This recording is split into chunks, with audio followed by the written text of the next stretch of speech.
is Grace Nyabatware. I'm majoring in political science here at WT with an emphasis on international relations. My hometown, I consider Amarillo, Texas, my hometown.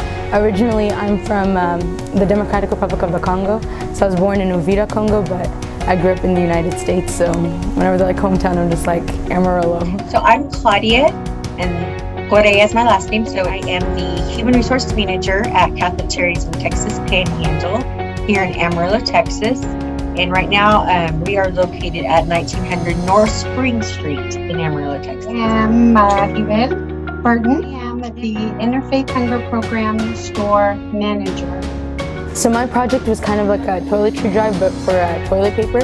So I made like flyers and different graphics and stuff, just, you know, asking people and like letting people know about like the donation and stuff in general, and it was to just raise toilet paper, but it ended up being with the graphics, it provided information to where you could donate money, and that money was used to purchase the toilet paper and other hygiene products and toiletry goods.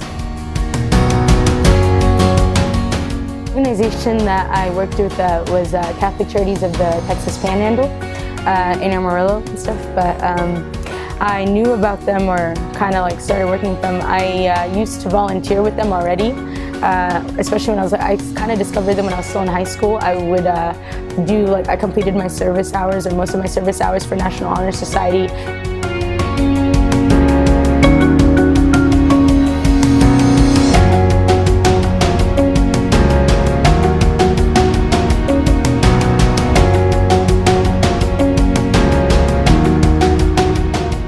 Grace was volunteering here, and then she came up to me and said, you know, you guys do a lot of good work. I'd really like coming to volunteer here.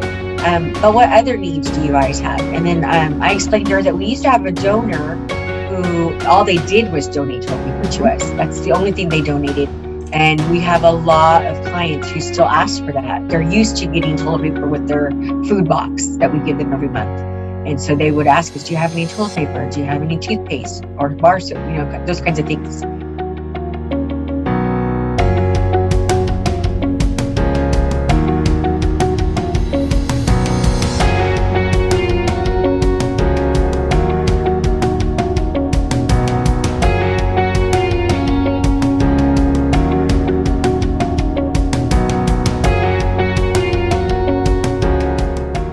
With all the money and stuff that we raised and what we already had, I went and purchased 1,438 different rolls of toilet paper. We ended up raising $200 from like students and other people from the community, and then in total it became, our budget was originally like $500.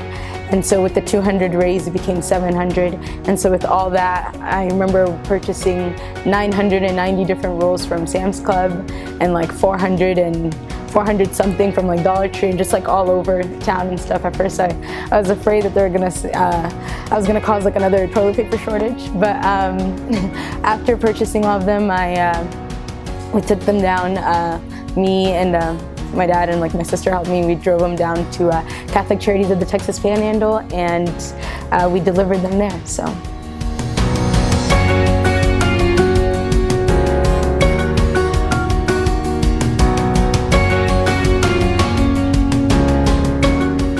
Benefited our community greatly.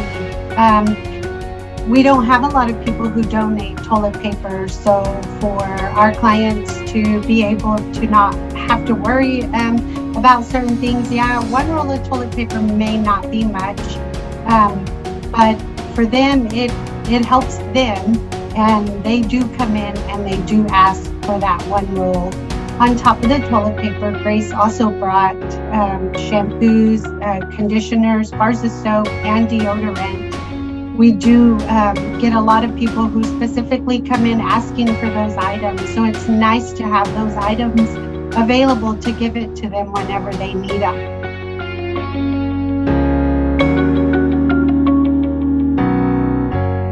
I think more students should participate, because they'll also be able to get that experience, and also get to, you know, like learn those new skills and also like make different connections. And I just really think it won't only benefit like the community or the projects and stuff that they're trying to help or work with, but also it also gives them, you know, like that knowledge to where they also know how they can handle a certain situation in like their own personal matters and like their own goals and stuff. So that's why I think more students should be involved.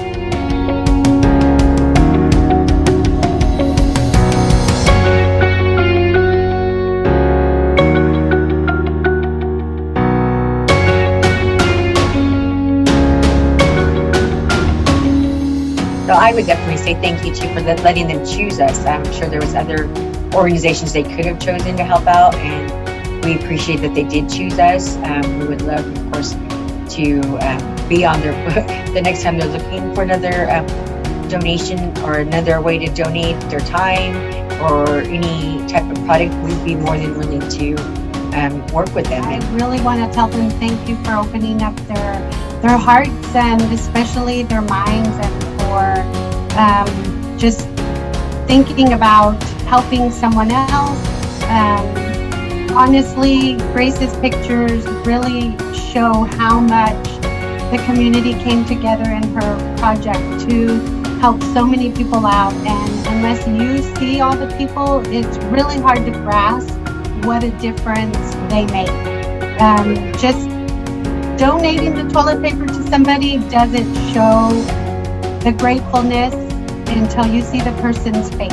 And so I want to tell them thank you for, you know, thinking about us, and, you know, for them to continue just creating projects that will be the light in somebody else's darkness.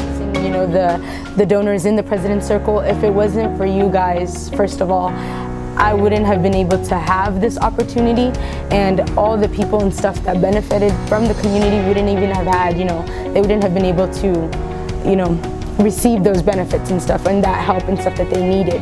And so if it wasn't for y'all's like just funding in general and just like your support, we wouldn't even have this project, and I wouldn't have had this opportunity to, you know, like be able to like make this like small change. But it wasn't, I'm calling it a small change, but really it wasn't a small change, you know, like you start small and it, you know, grows and grows and grows from there. So thank you so much from the bottom of my heart. I just, words cannot express, you know, like the amount of thanks, because it's all because of you guys.